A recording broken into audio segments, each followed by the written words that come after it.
The billionaire's voice cut through the ballroom like a blade. The violin froze mid-note. Conversations died. Hundreds of eyes turned toward Victor Hale, one of the richest men in the city, standing stiff beside his table, his face pale with something no one had ever seen on him before. Shock, anger, and something else. Fear. Because his disabled son, Leo, was on the dance floor. Leo Hale never danced. His right leg dragged slightly. His hands shook when too many people watched. Since the accident years ago, Victor had protected him like fragile glass.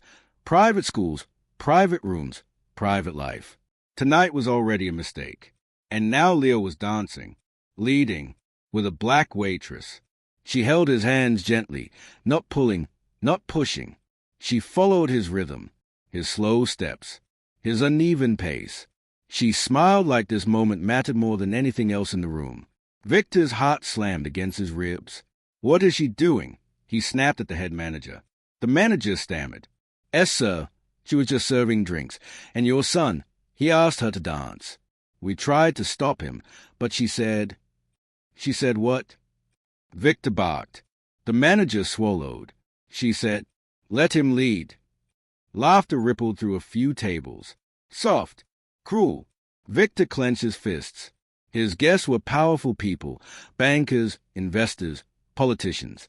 This gala was about image, control, respect, and now everyone was watching his weak son sway in the center of the room. Victor stormed forward. "Leo," he shouted, "get off the floor. Now." Leo flinched. The music was already off. Silence pressed down hard. The waitress looked up at Victor, calm but alert. She didn't drop Leo's hands. "So," she said softly, "is doing great." Victor stared at her like she'd insulted him. "You are an employee," he said coldly. "You don't get to decide what's great for my son." Leo's hands tightened around hers. "I'm okay, Dad," Leo said, his voice shaky but clear. "Please." Victor froze. Leo never spoke up in public. Never. The room leaned in. Victor saw it then, the way Leo stood taller. The way his eyes were alive, not hidden. The way his hands didn't shake. For the first time in years, Leo looked proud. Victor opened his mouth. Then the waitress said something that changed everything. "He doesn't need saving," she said quietly. "He needs space." Gasps. Victor's face burned. "Who do you think you are?" he demanded. She met his eyes. No fear. No anger. "My name is Grace," she said. "And tonight, I'm just someone who listens." Victor raised his hand to call security. But before he could speak, Leo took another step. On his own, the room held its breath. And Victor felt something crack inside his chest. Victor Hale had built an empire by controlling outcomes. Stocks, companies, people. Nothing surprised him. Except this. His son, his fragile, broken son, was smiling in front of strangers. Victor lowered his hand slowly. Security hesitated. The room buzzed with whispers. "Dad," Leo said again, "please don't stop me." Victor looked at his son. Really looked. Not the limp, not the scars. The courage. Grace gently stepped back half an inch, still holding Leo's hands, letting him feel the lead was his. "You're doing this," she whispered to him. "Not me." Victor's throat tightened. Memories slammed into him. Doctors' offices, white walls, words like permanent and limitations. The way Victor had decided then that Leo would be protected from pain, even if it meant locking him away from life. The music slowly started again. Someone had restarted it quietly. Leo moved. Slow, careful, but real. Victor sat down heavily. Around him, guests watched, unsure how to react. Some looked moved, others uncomfortable. Victor noticed something else. Grace wasn't performing. She wasn't showing off. She wasn't looking at the crowd. She was focused only on Leo, as if no one else mattered. When the song ended, the room erupted into applause. Real applause, not polite. Leo laughed, a full laugh.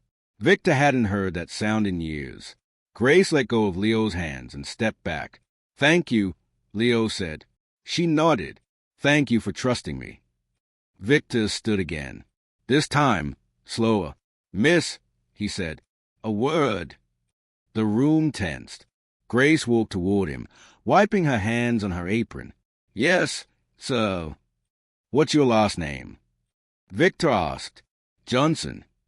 Are you trained in therapy? He asked. No. Dance? No. Then why did you do that? He asked sharply. Grace paused. Because, she said, I know what it feels like when people decide your limits for you. Victor frowned. Explain. My brother, she said. Wheelchair. People spoke for him his whole life. Until one day, someone didn't. Silence fell again. Victor looked at Leo. Leo looked back. I want to dance again, Leo said. Victor felt his pride collapse into something raw and heavy. How long have you worked here? Victor asked Grace. 3 months.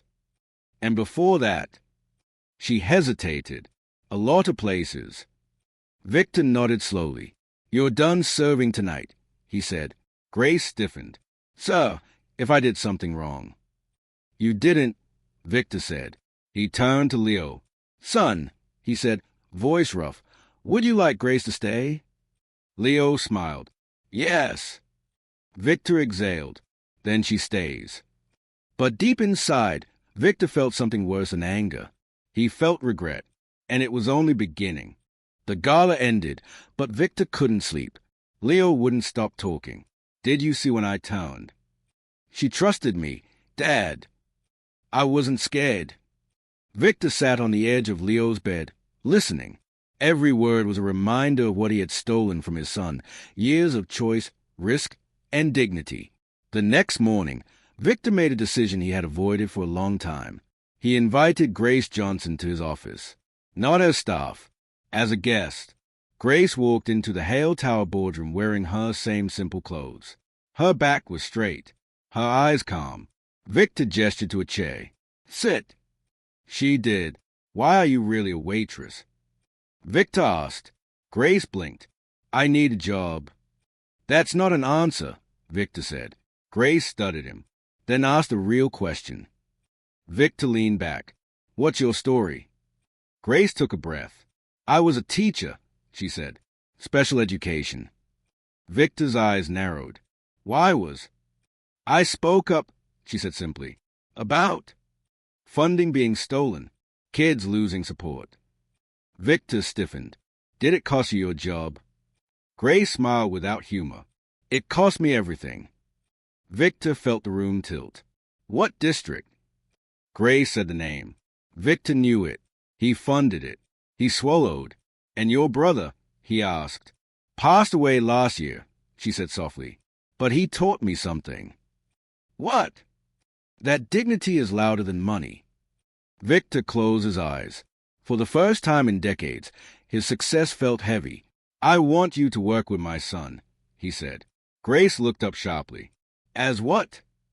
As someone who doesn't cage him, Victor said. Teach him to lead. Grace didn't answer right away. Why? She asked. Victor met her eyes. Because last night, he said, I saw my son for the first time. Grace nodded. I'll do it, she said. But not for your money. Victor frowned. Then why? For Leo, she said. And for the boy you forgot you were. Victor felt the final wall inside him break. And he knew nothing would ever be the same again. Change never comes quietly. When news spread that Victor Hale hired a former waitress with no credentials to work with his son, people laughed. Board members whispered. Investors questioned his judgment. She's manipulating him. This is emotional weakness. You're risking the brand. Victor listened, then ignored them all. Grace worked with Leo every day, not fixing him, not correcting him, listening, letting him choose, letting him fail, letting him succeed. Leo grew stronger, not just in body, but in voice. He spoke at meetings. He argued. He laughed. And then, Victor announced something that shook the city. A public foundation, run by Leo, focused on dignity-first support for disabled children. The backlash was instant. Stock dipped. Media mocked. Sentimental billionaire loses edge. Victor stood at the press conference. Leo stood beside him. Grace watched from the side. A reporter shouted, "Mr. Hale, are you letting guilt guide billion-dollar decisions?" Victor paused. Then he said, "Yes." Gasps.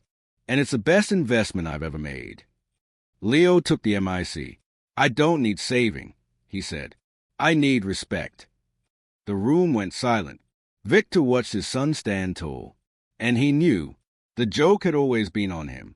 Weeks later, Victor requested an audit. Deep, uncomfortable, painful. They found the stolen funds. The district Grace worked for. Victor's money. Used wrong. Victor called Grace into his office again. "You were right," he said. Grace nodded. "I know. I want you to run the foundation," Victor said. Grace's eyes widened. "Me?" "You don't chase power," Victor said. "That's why you deserve it." She thought of her brother, of the children, of Leo. "I'll accept," she said, "but only if Leo leads with me." Leo smiled. Victor's eyes filled. For the first time, he wasn't leading. He was following. 1 year later, the same ballroom. Different energy.